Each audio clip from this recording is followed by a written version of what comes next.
যারা আওলাদে রাসূল দাবি করে, এক কথাই বলি এগুলো ভণ্ডামি ছাড়া আর কিছুই না।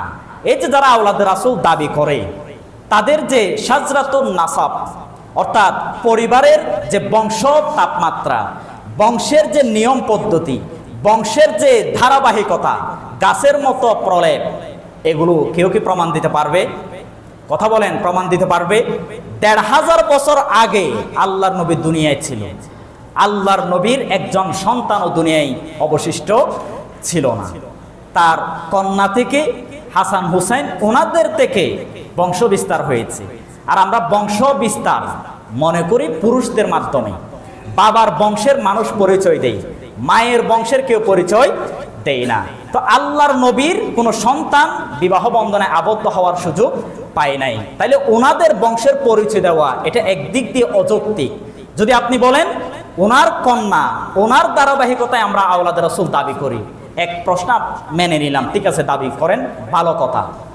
তো ইমাম হাসান হুসাইন ওনাদের থেকে যে নসব নামা, যে আশরাফ, যে পদমর্যাদা, এগুলো আপনার বংশ পর্যন্ত ঠিকঠাক আছে কিনা, আপনার বাবার নাম, আপনার বাবার বাবার নাম, দাদার নাম, দাদার দাদার নাম, এভাবে যেতে যেতে হাসান হুসাইন পর্যন্ত যায় কিনা, এটা প্রমাণ আপনি আগে দেখান, তারপর আপনি আওলাদে রাসূল দাবি করেন। কেউ দেখাতে পারবে? কথা বলেন, কেউ দেখাতে পারবে?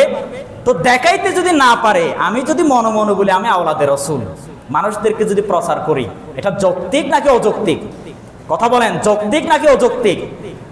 এটাও জেনে রাখেন, যারা দিন মজুরি কাজ করে, রিক্সা চালায়, এমনও হতে পারে তারা আওলাদে রাসূল, হাসান হুসেনের বংশধর থেকে তারা এসেছে, এটা হতে পারে। কিন্তু তাদের তো নসবনামা নাই, তাদের কোনো আশরাফ নাই, তাদের কিন্তু পদমর্যাদা নাই, তাদের নসব থিওরি এগুলো বন্টন নাই, যার কারণে সে জানেও না সে যে আওলাদের রাসূল। কিন্তু হতেও পারে নাকি পারে না? কথা বলেন, পারে নাকি পারে না? অবশ্যই পারে। তো আওলাদে রাসূল আমিও হতে পারি, আপনিও হতে পারেন, যারা নগণ্য মানুষ তারাও হতে পারে। কিন্তু আওলাদে রাসূল দাবি কখনো করা যাবে না, কারণ 100% গ্যারান্টেড আমার কাছে নাই আমি যে আওলাদে রাসূল। কথা বোঝা যাচ্ছে?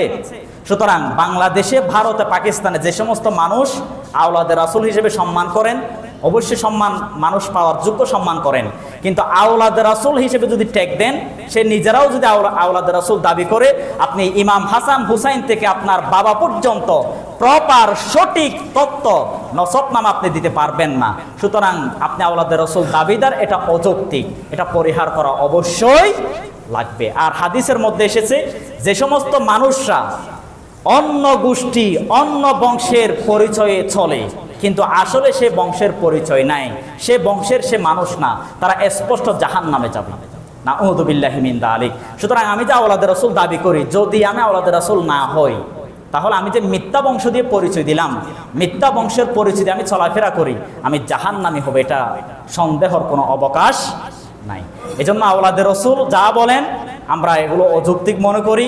আর 12 রবিউল আউয়াল নবী করিম